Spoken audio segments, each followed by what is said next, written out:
सारे मेहमान हमारे साथ जुड़ चुके हैं, सबका स्वागत करते हैं। सुधांशु त्रिवेदी जी राज्यसभा के सांसद हैं और भारतीय जनता पार्टी के प्रवक्ता भी। सुधांशु जी, स्वागत है आपका इंडिया टीवी पर। हमारे साथ रेवरेंड सुनील सोलोमन जुड़ रहे हैं। रेवरेंड सुनील, आपका बहुत स्वागत है। रेवरेंड डी दास हमारे साथ जुड़ रहे हैं। रेवरेंड दास, आपका भी बहुत स्वागत है इंडिया टीवी पर। और जॉनसन लॉरेंस हमारे साथ जुड़ रहे हैं, फाउंडर चेयरमैन AICMA। लॉरेंस साहब, इंडिया टीवी पर आए आप, शुक्रिया आपका। और फादर सिनोज थॉमस हमारे साथ सीधे रोम से जुड़ रहे हैं। फादर, आपका ही बहुत स्वागत है। उम्मीद करता हूं मेरी आवाज आप सब लोगों तक साफ जा रही होगी। तो जैसा कि आपको हमारा आज का सारे मेहमान देख करके लग रहा होगा, बहस तो सच नहीं हम करने जा रहे हैं, लेकिन आज की इस मुलाकात की अहमियत जरूर समझना चाहते हैं, क्योंकि सुधांशु जी, ये लगभग 20-21 साल के बाद हुआ है कि किसी भारतीय प्रधानमंत्री की और एक पोप की मुलाकात हुई है। और इंसिडेंटली आखिरी प्रधानमंत्री भारत के वो भी भारतीय जनता पार्टी से ही थे, अटल बिहारी वाजपेयी जी, जिन्होंने सन 2000 में पोप से मुलाकात की थी वेटिकन सिटी जाकर के। तो आज की मुलाकात के मायने आप कैसे समझाएंगे?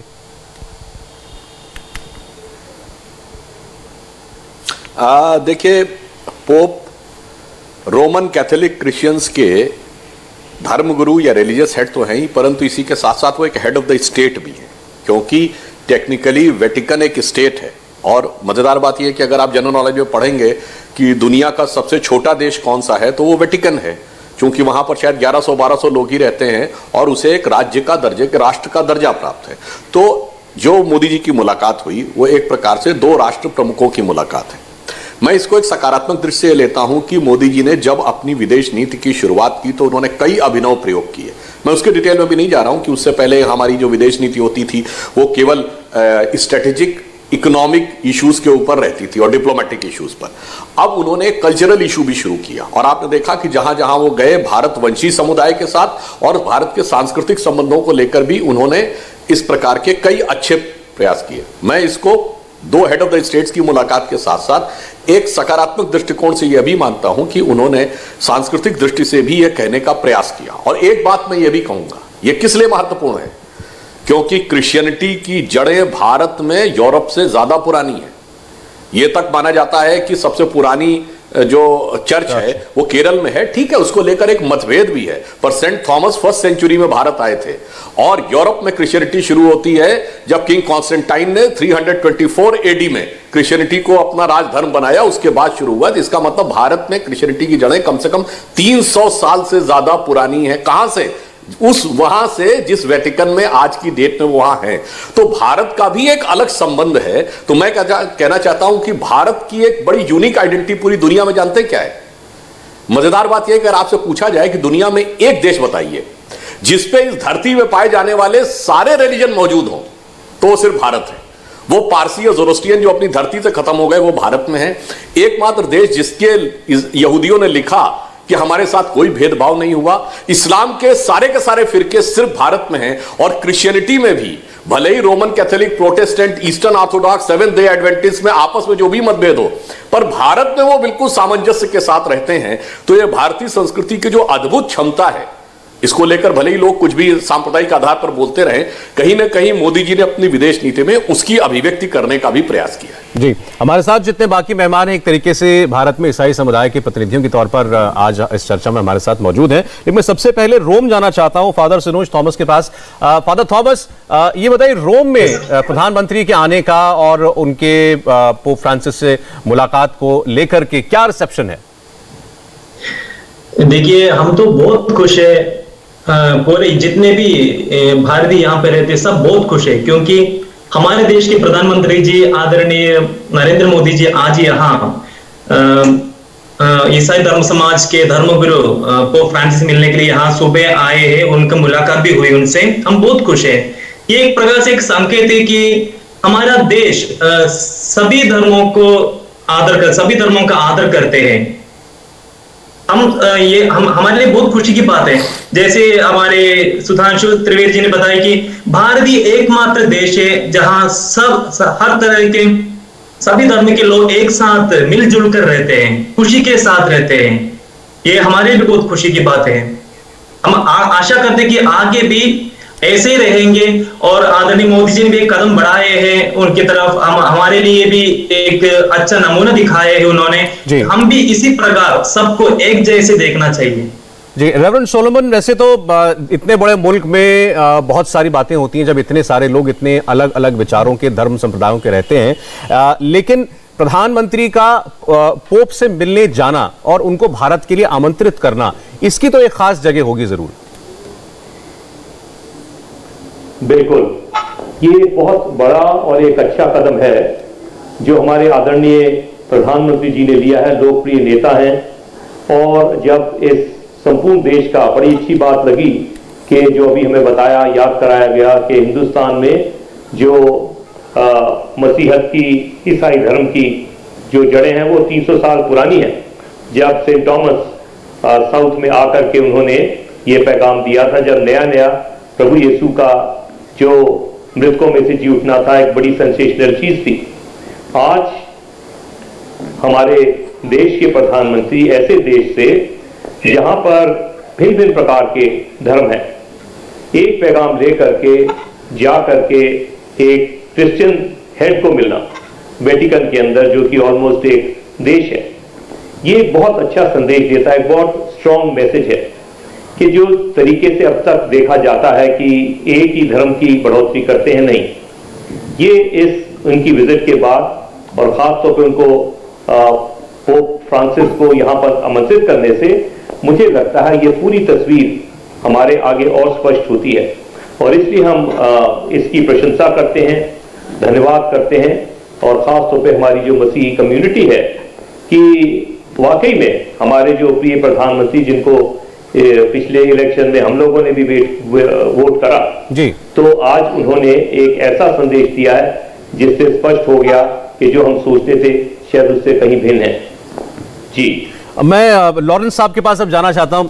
लॉरेंस साहब, कुछ कभी खबरें आती रहती हैं कि ईसाई समुदाय के खिलाफ कहीं कोई वारदात हो गई, कहीं ऐसी शिकायतें आती रहती हैं, लेकिन इस मुलाकात का क्या मैसेज जाने वाला है? भारत में बसने वाले शायद 3 करोड़ से ज्यादा ईसाई जो हैं, उनका जज्बा और बुलंद होगा, उनका विश्वास और मजबूत होगा। जी, सभी को नमस्कार, जितने मेहमान बैठे हैं, और सौरभ जी आपको भी नमस्कार। बहुत अच्छी बात आपने कही, और इससे हमारी हिम्मत बढ़ रही है। हमारे भारत देश के अंदर प्रधानमंत्री, पहला प्रधानमंत्री आए हैं जिन्होंने मसीह समाज को आगे बढ़ाया है। हम मसीह लोग उनका सम्मान करते हैं, उनका आदर करते हैं, और उन्होंने जो जाके रोम में अपने एक मैसेज दिया है, ये दुनिया देख रही है। और हमेशा भारत के साथ इस्राइल जो है हमेशा खड़ा है। इस्राइल वो ताकत है कि जो भारत के साथ हमेशा कंधे से कंधा मिला के खड़ी है। बाइबल के अंदर, पवित्र शास्त्र बाइबल के अंदर एस्तर की किताब में भारत का जिक्र है कि उन्होंने बताया कि भारत का नाम बाइबल के अंदर है, और ये करोड़ों साल पहले ही किताब लिखी गई। हम ये सम्मान करते हैं प्रभु यीशु मसीह का कि जिन्होंने अपना मैसेज पूरे संसार के लिए जान दी, और उन्होंने पूरे संसार में अपना प्रेम बांटा। और मोदी जी भी अब वही काम कर रहे हैं, प्रभु यीशु मसीह के राहों पे चल रहे हैं, और देश के अंदर सब जातियों को सम्मान दे रहे हैं जी। इससे हमारा बड़ा मनोबल बढ़ा है, और हम आगे चाहते हैं कि मोदी जी हम लोगों से पर्सनल मिले और हम उनसे अपनी सारी बातें कह सके। देखिए, मोदी जी तो नहीं, लेकिन यहाँ पर आप उनका नुमाइंदा ही समझिए, सुधांशु जी को, उनकी सरकार का, उनकी पार्टी का। तो आप अपनी कोई भी बात शेयर करना चाहें तो जरूर कर सकते हैं उनके साथ। जो भी हैं, जो, हाँ, मैंने उनको पहले नमन कर दिया है कि मैं यही कह रहा हूं उनसे कि हम लोग सब मिलकर कंधे से कंधा मिलाकर और इस देश के लिए हमेशा अपना साथ देते आए हैं जी, और आगे देते रहेंगे, क्योंकि हम लोगों को अपने भारत देश से बड़ी मोहब्बत है।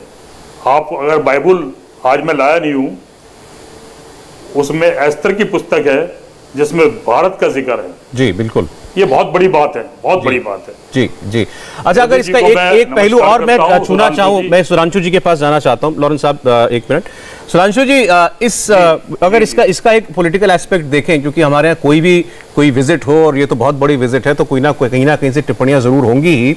प्रधानमंत्री मोदी को जो लोग सिर्फ और सिर्फ हिंदुत्व का आइकॉन समझते हैं या मानते हैं कि केवल हिंदुत्व का झंडा बरदार वो हैं, इससे उनकी इस छवि बनाने वालों को भी तो कुछ चोट पहुंची होगी।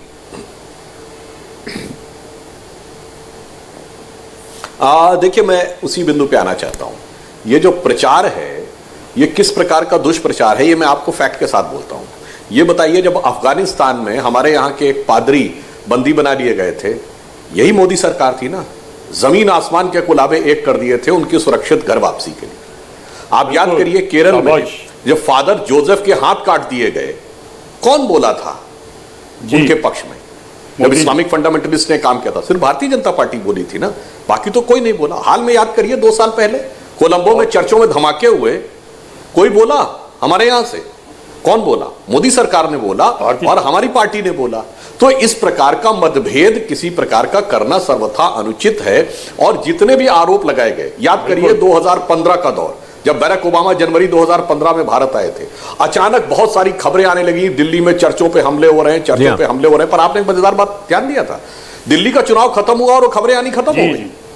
और दिल्ली पुलिस की जो जांच की रिपोर्ट आई, तो वो ज्यादातर थेफ्ट और बर्गलरी के केस थे। यानी अगर कहीं चोरी हुई, शीशा टूटा, तुरंत उसको सांप्रदायिक रंग दे दिया गया और इतना दुष्प्रचार कर दिया गया कि ओबामा तक का बयान आ गया था। इसलिए मैं कह रहा हूं, कई बार यथार्थ कुछ और होता। और मैं पुरानी बात याद दिलाता हूं, दिग्विजय सिंह जी मुख्यमंत्री थे, झाबुआ नन बलात्कार कांड हुआ था, बगैर सोचे उन्होंने कह दिया कि इसमें बजरंग दल का हाथ है, और उन्हीं की सरकार थी। और जांच में क्या निकला कि वो आपस में 2 गुटों के बीच का झगड़ा था, जिस कारण से ये हुआ था।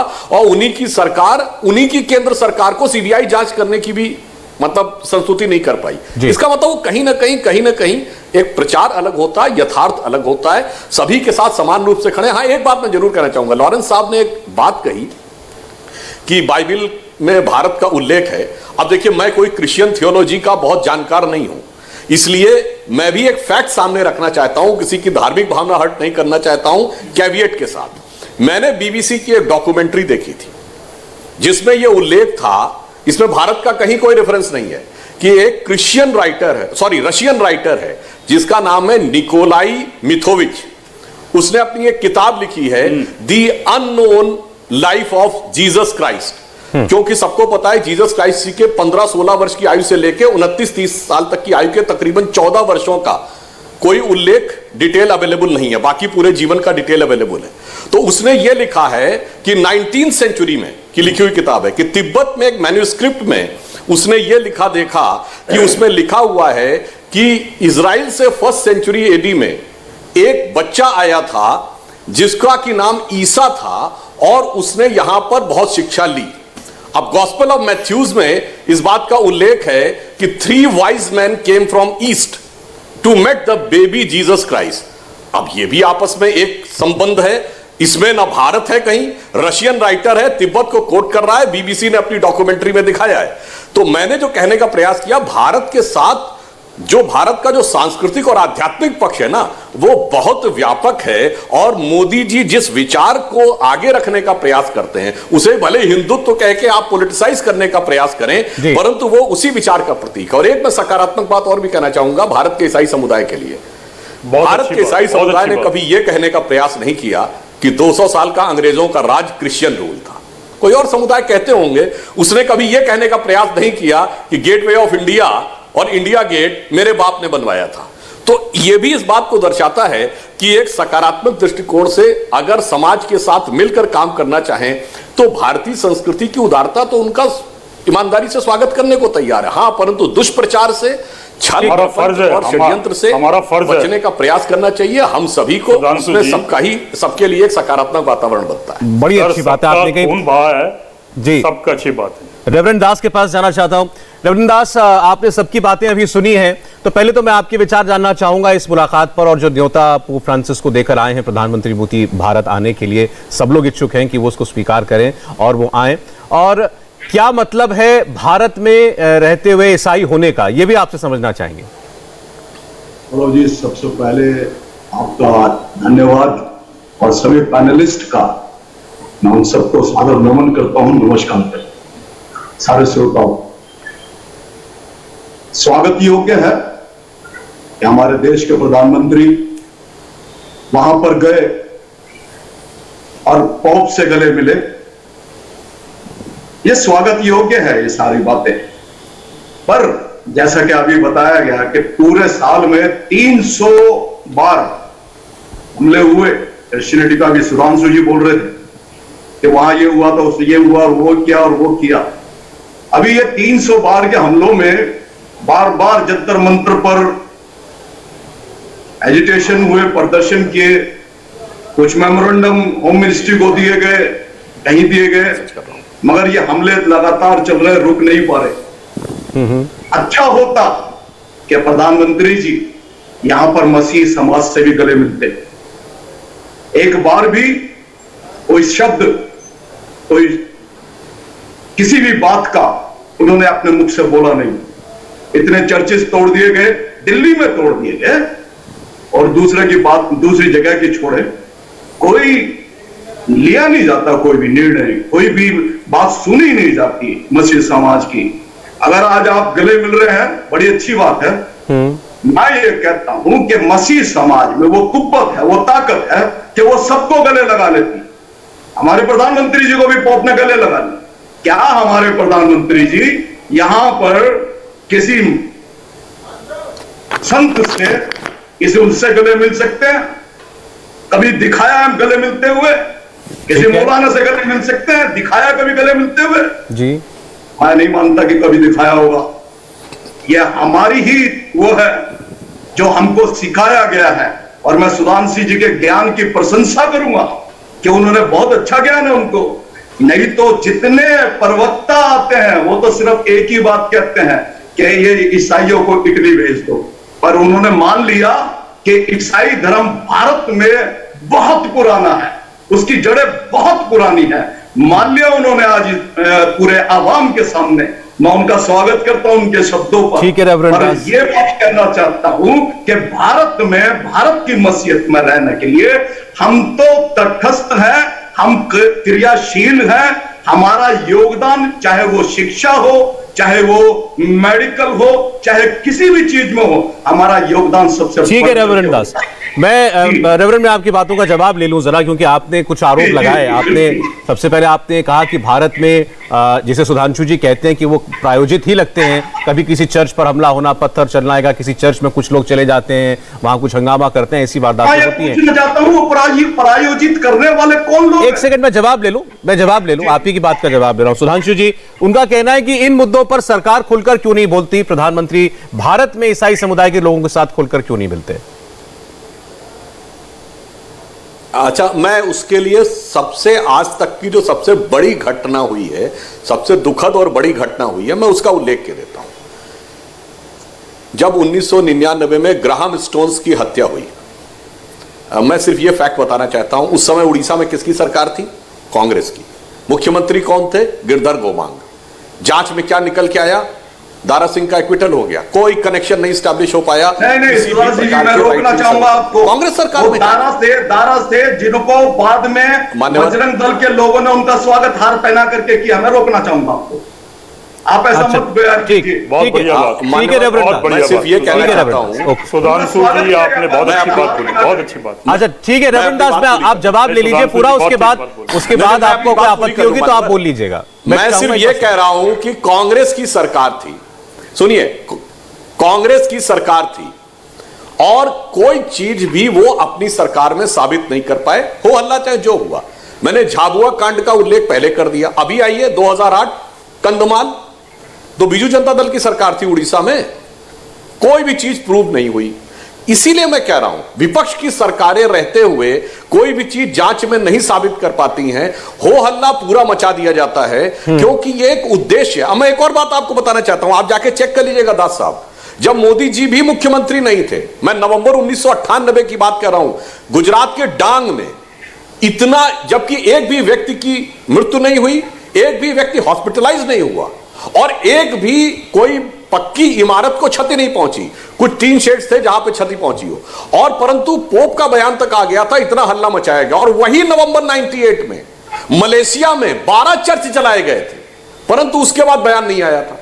तो यह दर्शाता है कि एक लॉबी थी जो कि घृणा का वातावरण बनाए रखना चाहती थी। इसीलिए मैंने डेट के साथ बोला है, नवंबर 98 डांग और नवंबर 98 मलेशिया में क्या हुआ था। ठीक है, जब इतना बड़ा अंतर दिखाई पड़ता है, इसलिए मैं कह रहा हूं कि अगर आप ईमानदारी से देखेंगे और फैक्ट में जाके देखेंगे कि जितनी बार भी आरोप लगाया गया, जहां विपक्ष की सरकार को ही मैंने उदाहरण दिए, वो जांच में कुछ भी साबित नहीं कर पाए। इसलिए मैं कह रहा हूं उस भाव से ऊपर उठ के देखिए तो आपको बिल्कुल सकारात्मक दृष्टिकोण हमारी सरकार ने। एक जवाब दे दें दास साहब, उसके बाद लॉरेंस साहब। जी दास साहब। सुधांशु जी, मैं आपको, आप प्रख्यात विद्वान है और मैं इस बात को मानता हूं, आपकी विद्वानता को भी मानता हूं। आपने जितने भी उदाहरण दिए हैं अभी तक, वो सब उस समय के दिए थे जब आप नहीं थे या वो नहीं थे या वो नहीं थे, ये सब दिए कि वो ये नहीं हुआ। क्या आपने अभी तक ये कहा कि दारा का स्वागत किसने किया? आपने बताया? नहीं बताया आपने ये बात। आपने अभी इस साल के फ्लैश हो रही है 300 हमले हुए, क्या आपने इस बात की चर्चा की कि किसकी सरकार है, कौन है? दास साहब, ये फिगर कहां से आया है? रेवरेंड दास, ये फिगर आप जो बता रहे हैं 300 हमले इस साल, ये फिगर कहां से आया है? नहीं, फिगर आना चाहिए, सरकार में लोग हैं, नहीं, ये कंप्लेंट करते हैं, ये 300 करते हैं, ये 300 मैं रेवरेंड ये पूछ रहा हूं, ये साल में 300 हमले हुए 2021 में, ये फिगर कहां से, डेटा का ओरिजिन क्या है? डेटा का ओरिजिन जो यहां पर फ्लैश हो रहा है और जो हमारी अपनी नॉलेज है, हम अपने लोगों में मिलते हैं। आप देखिए, उठा करके देखिए कितने मेमोरेंडम होम मिनिस्ट्री को दिए गए, कितने एजिटेशन जंतर मंतर पर किए गए, मगर उनका कोई कहीं कुछ नहीं होता। ठीक है, आज ठीक है, आज गले मिल रहे हैं, बहुत अच्छी बात है। हम गले हर वक्त मिलने को तैयार हैं, हम सबको गले लगाने के तैयार हैं। ठीक है, भी तो गले मैं जरा ठीक है, बाकी लोगों, आपकी इस आपत्ति पर बाकी लोगों की भी राय लेना चाहता हूं। रेवरेंड सोलोमन, क्या भारत में ईसाई समुदाय किसी भी तरीके से असुरक्षित महसूस करता है?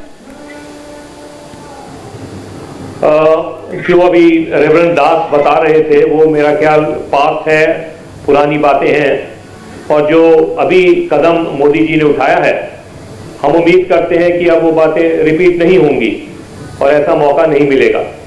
और विश्वास करते हैं कि जो भी हुआ है, और पोप साहब को यहाँ आमंत्रित करना, हमारे प्रधानमंत्री का जाना, गले मिलना, जो भी बॉडी लैंग्वेज है वो आगे जा करके हम देखेंगे, खुद फील करेंगे। और मैं सोचता हूँ ये पूरी एक अच्छी एक कदम है। और अगर ये 300 केसेस के बारे में है, 365 दिन का साल है, तो एवरेज अगर निकलती है तो प्रतिदिन एक हर कितने कहेंगे हम, ऑलमोस्ट 3 केसेस हो जाएंगे एक वीक में, है। लेकिन ऐसा नहीं कह रहे ये चीजें नहीं हुई हैं, जख्म है, लेकिन इसके द्वारा मैं सोचता हूँ जख्म भरेंगे।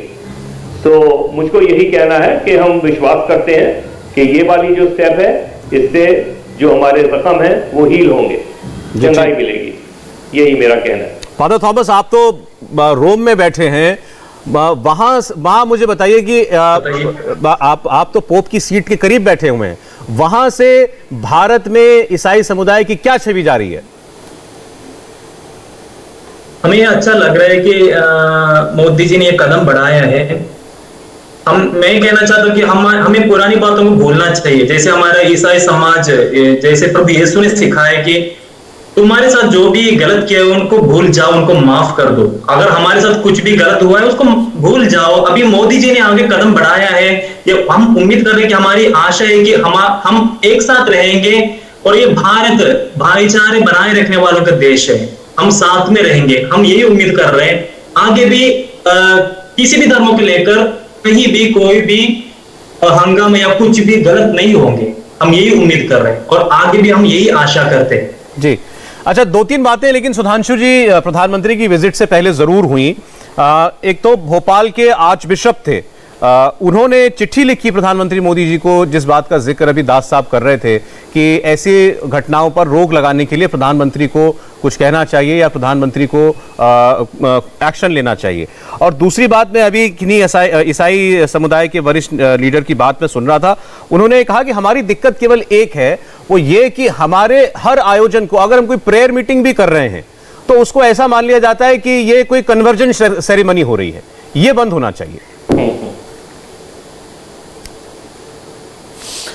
देखिए सौरभ जी, अगर चिट्ठी की बात करें तो 2017 के चुनाव के समय वहां के आर्क बिशप की चिट्ठी भी सार्वजनिक हो गई थी, जिसमें था कि सारे ईसाई समुदाय से अपील की गई थी कि भारतीय जनता पार्टी को हराओ। तो किसी धर्म गुरु का कोई उद्देश्य नहीं होना चाहिए कि आप राजनीति के मामले में जाकर एक स्टैंड लेंगे प्रो या अगेंस्ट। इसलिए मेरा मानना है चिट्ठियों के बारे में हम बात करेंगे तो एकदम एक अलग स्वरूप आता है। दूसरी बात जो आपने कही कि कहीं पर कोई कार्यक्रम हो और उसमें इस प्रकार का वातावरण बनता है, तो यहां पर मैं एक बात कहना चाहूंगा, इसे कोई अन्यथा नहीं लेना चाहिए। मान्यवर, ये कोई भारत में हमारी सरकार आने के बाद नहीं है।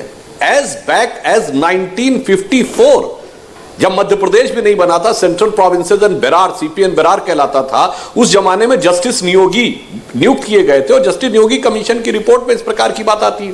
पूरी विनम्रता से बात कहूंगा, यदि किसी को अपना मत परिवर्तन करना है, he want to change the religion, इसका स्वागत है। परंतु यह बताइए, सबसे कम पढ़ा लिखा व्यक्ति, अशिक्षित व्यक्ति, कई बार जो पढ़ना भी नहीं जानता, और सबसे गरीब व्यक्ति, यह क्या आश्चर्य नहीं लगता कि उसी को सबसे पहले इस बात का एहसास हो जाता है? जबकि सौरभ जी, हम और आप कितना पढ़े अपने धर्म को?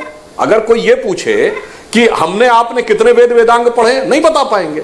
उसके बाद हमने इस्लाम भी पढ़ लिया, क्रिश्चियनिटी भी पढ़ लिया, ज्यूइज्म भी पढ़ लिया, जोरोस्ट्रिज्म भी पढ़ लिया, फिर कंपैरेटिव करके हमने ये डिसाइड कर लिया कि यह अच्छा है, और यह उस व्यक्ति ने कर लिया जो या तो निरक्षर है, ट्राइबल है, शेड्यूल कास्ट है, बिल्कुल कम पढ़ा लिखा है, या दूसरा चौथा पास है और अत्यंत गरीब है।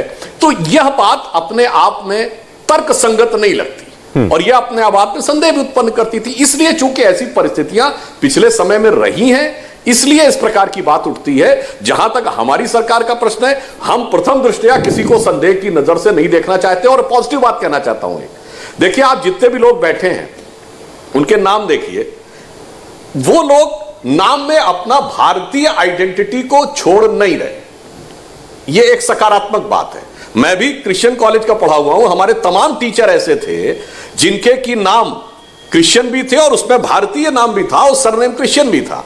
तो यह एक सकारात्मक पक्ष है कि आप राष्ट्र की मुख्य धारा के साथ मिलकर चलना चाहते हैं। अब जैसे वाईएस राजशेखर रेड्डी क्रिश्चियन थे, मगर उनका नाम पूरा ही का पूरा नाम उन्होंने भारतीय नाम ही रखा हुआ था। ठीक है, इसलिए मैं कहता हूं यह एक पॉजिटिव पक्ष भी है। परंतु जो हुआ था, और मैंने इसलिए अपनी सरकार नहीं कोट किया, मैंने नेहरू जी के जमाने से कोट कर दिया, तो जो हुआ था उसमें कुछ ऐसी बातें भी थी संदेह वाली, तो संदेह का वातावरण बना रहता था। अब जैसा कि अभी सुनील सोलोमन जी ने कहा, अब अगर हम पुराने संदेह के वातावरण को छोड़कर सकारात्मक दृष्टि से आगे बढ़े तो मेरे विचार से आपके सबके लिए अच्छा रहेगा, देश के लिए भी अच्छा रहेगा। लॉरेंस साहब कुछ करें, फिर दास साहब। लॉरेंस साहब। बिल्कुल बिल्कुल, बहुत अच्छी बात सबने कही है और हम सम्मान करते हैं अपने मोदी जी का और अपनी भाजपा पार्टी का। भारतीय जनता पार्टी ने जो काम किया है वो कोई पार्टी नहीं कर सकी, मैं इस बात का ऐलान करता हूं। और मैं सबसे पहले भारतीय हूं,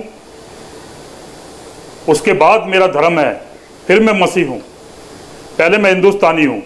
भारत माता की हम जय बोलते हैं सब मिलके। और ये जो सम्मान हुआ है और मोदी जी ने जो कदम उठाया है, उसके लिए हम उनका धन्यवाद करते हैं पोप का, कि पोप साहब ने उनको आदर और सम्मान दिया। नहीं, आप दास साहब की बात का क्या जवाब देंगे? वो तो कह रहे हैं कि भाजपा की सरकार में ईसाइयों पर हमले बढ़ गए। नहीं साहब, सब चीज को भूल जाओ।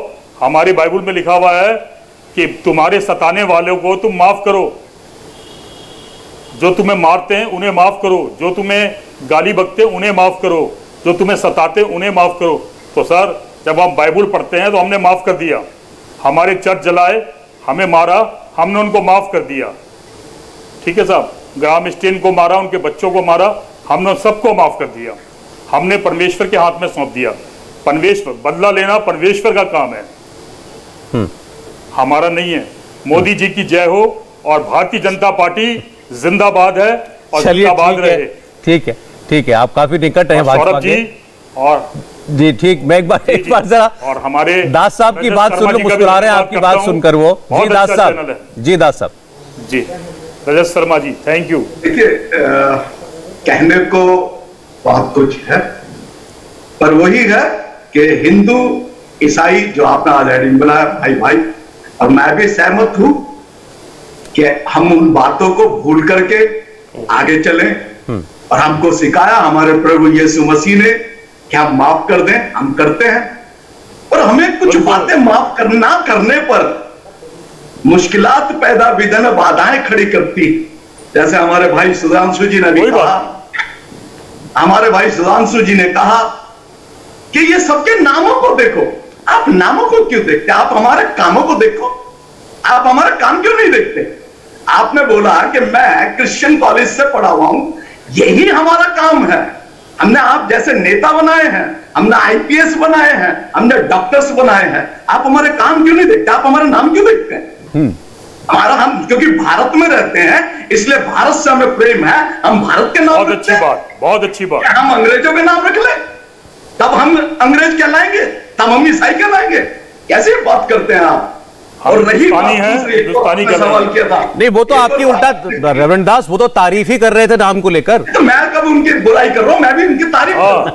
मैं भी तो उनकी तारीफ कर रहा हूं, मैं बुराई नहीं कर रहा हूं। साहब मैं तो तारीफ कर रहा हूं साहब, उनकी पुरानी बात को बड़ी बातों कर को रहा हूं। बुला दीजिए। उन्होंने कहा कि मैं भी क्रिश्चियन कॉलेज से पढ़ा हूं, मैं तो कह रहा हूं कि हम काम करते हैं, आप जैसे नेता बहुत बनाए अच्छी हमने। बात है। जी ठीक, मैं तो तारीफ कर रहा हूं। मैं भी पढ़ा हूं, मैं भी पढ़ा हूं कॉन्वेंट स्कूल में बड़ी कई अच्छी साल। बात है, ये और भी अच्छी बात है, सोने पे सुहागा। हाँ लेकिन अच्छी बात है। मैं नाम तो मैं चलिए, मैं अब ये समय कम है, आपने बात उठाई, इसका जवाब देकर जाएं सुधांशु जी। मैं एक बात कहना चाहता हूं कि आप ये मत देखिए सुनील गज्जन, दिनेश दास या ये मत देखिए, आप हमारे काम देखिए। चलिए ठीक, जवाब सुधांशु जी, नाम नहीं काम देखें। जी हमारा काम देखिए, और तब हमसे प्रेम कीजिए, तब हमसे गले मिलिए। बहुत स्वागत है। देखिए आपने भी अच्छा स्वागत होगा, कहा सुधांशु जी। कि नाम नहीं काम आप एक देखिए, तो कदम मैं सिर्फ बढ़ाएंगे, एक बात 10 ये कदम कहना बढ़ा चाहूंगा करके आपको गले कि मिल हमारी जाएगी। पार्टी जी किसी भी समुदाय में, हम तो 100 कदम बढ़ा अल्पसंख्यक समुदाय में खौफ पैदा करके उनका वोट नहीं चाहती है, विश्वास पैदा करके उनका वोट चाहती है। और मैं एग्जांपल देना चाहता हूं, जब हमने पोखरण विस्फोट किया था 1998 में, तो पहली बार ऐसा हुआ किसी देश ने न्यूक्लियर एक्सप्लोजन किया और सीआईए तक को पता नहीं लग पाया, इतनी गोपनीय बात थी। परंतु उस समय हमारे प्रधानमंत्री थे अटल बिहारी वाजपेयी जी। अटल बिहारी वाजपेयी जी के अलावा सिर्फ 2 लोगों को वो बात पता थी, एक डॉक्टर एपीजे अब्दुल कलाम और एक उस समय के रक्षा मंत्री जॉर्ज फर्नांडिस। ये होता है विश्वास के साथ राजनीति करना, यानी वो चीज जो दुनिया के बड़े बड़े देश को नहीं पता है और भारत इतना बड़ा काम करने जा रहा है, उस विश्वास को शेयर करके काम करना। मोदी जी प्रधानमंत्री बने, आईबी का चीफ होता है, इंटेलिजेंस ब्यूरो सबसे सेंसिटिव पोस्ट होती है, पूरे देश की सूचना उसके पास आती है। किसी भी सरकार ने इंटेलिजेंस ब्यूरो का चीफ 15 दिन से नहीं रहने दिया, तुरंत बदल देते थे। मगर श्री आसिफ इब्राहिम थे आईबी चीफ, और 7 महीने उनके कार्यकाल के बाकी थे। मोदी जी के कार्यकाल में पूरा कार्यकाल हुआ। इसलिए मैं कह रहा हूं कि ईमानदारी की बात यह है कि भारतीय जनता पार्टी के शासनकाल में रक्षा मंत्री जॉर्ज फर्नांडिस थे, मोदी जी के शासनकाल में आईबी चीफ आसिफ इब्राहिम थे। यह विश्वास का प्रतीक है, इसीलिए हम किसी के प्रति घृणा का भाव नहीं रखते, विश्वास प्राप्त करके सबको साथ में इसी लेकर विश्वास की अपेक्षा करते हैं। हम उम्मीद करते हैं कि ये विश्वास बना रहे, और अगर कहीं कोई थोड़ा बहुत अविश्वास है भी तो उसको भी प्रेम भावना के साथ सकारात्मक तरीके से उसको दूर किया जा सके आज। लेकिन सही मायने में जो प्रधानमंत्री की मुलाकात हुई है, बहुत ज्यादा इसका एक पॉजिटिव मैसेज। वैसे एक लाइन और कहना चाहूंगा सौरभ जी। जी सौरभ जी, एक लाइन कह सकता हूं? जी कहें।